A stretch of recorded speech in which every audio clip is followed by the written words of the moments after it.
concrete expression to Buddhist great compassion. We want to be contemporary. In our contemporary world, we're also an all-volunteer organization.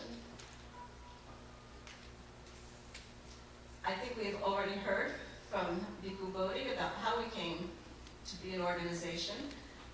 He had the idea, people responded to it, and that's what all great ideas that become actions start with. Somebody has to say that something's not right, people agree, and then they act.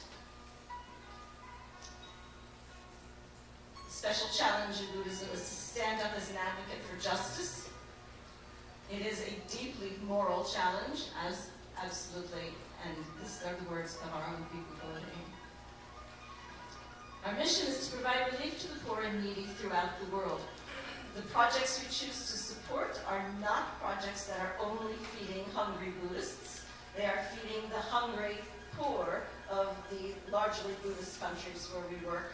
Some countries we've made some exceptions recently and expanded our work, which you'll hear more about shortly. So our main focus is global hunger and the causes that create hunger, which of course is poverty. Every day, over 100 million people wonder where their next meal will come from. You know, half of the world's population lives on $2 or less a day. That's considered the poverty rate. Half of those people live on $1 US or less a day. That's abject poverty. And in the countries where our work is being done, almost all of the people in those countries fall into the under $2 a day or less category. So we're fighting hunger in the developing world. We're providing grants to other organizations. We do not ourselves have staff on the ground in the countries where we're working. We research, and this is part of my role, having some experience in the areas, to research organizations who are suggested to us by members of our board and our advisors to ensure that we're being good stewards of the donations and that the work we would like to be done and that is promised is going to be done actually does take place. We don't proselytize. We're respecting the religious beliefs or the lack of beliefs of everyone who we're helping. Poverty does not know any religious bounds. In giving food, one gives 5 things to the recipients: life, beauty, happiness, strength, and mental clarity.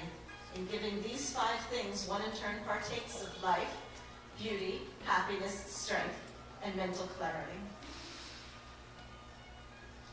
We've also assisted victims of sudden disaster. We're rethinking this in terms of our ability to really be more than a drop in the bucket when our support for longer-term programs can have a greater impact.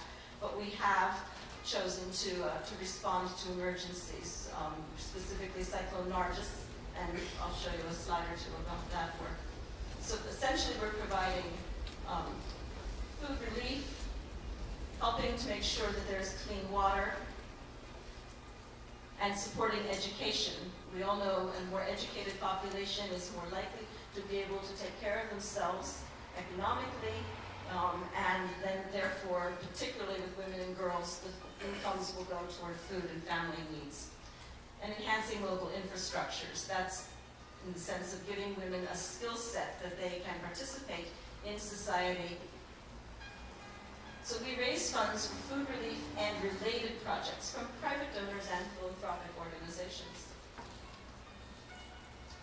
Cambodia. This is a pretty interesting project to be in Cambodia. Critical rice support. The program is GATE. It's Girls Access to Education. Girls, and George, could we hold on this, maybe the next slide we can hold. In the developing world, girls are far less likely to be educated than boys when a family even chooses to send their children to school.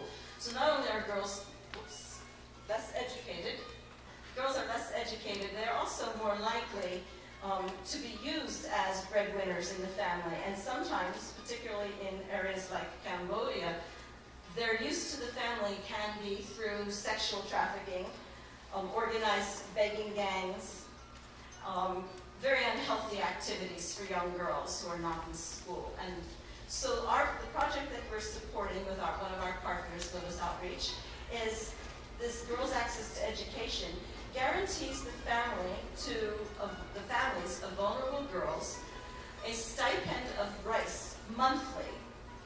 guaranteeing that the girl stays in school. If the parents take the daughter out of school, the rice stipend stops. This is Surrey Roth, and Surrey is now in school as a result of Buddhist Global Relief's grant. She is also able to eat 3 meals a day now, and her family, because of the rice stipend, can use the little bit of money that they used to spend on rice. They're now spending that on fish and other protein products. They've made sure that they reserve enough so that they can also make some rice cakes to sell on the street, so that the mother is no longer going out into the woods collecting wood, making charcoal, which takes her away from the home and also is a pollutant issue. So the family is healthier. Her entire family is eating 3 meals a day, and she's in school. And we think this is a particularly worthy project. And we do have a Lotus Outreach representative with us here today. And Patti, would you just stand too? Because we're really thrilled to partner with you.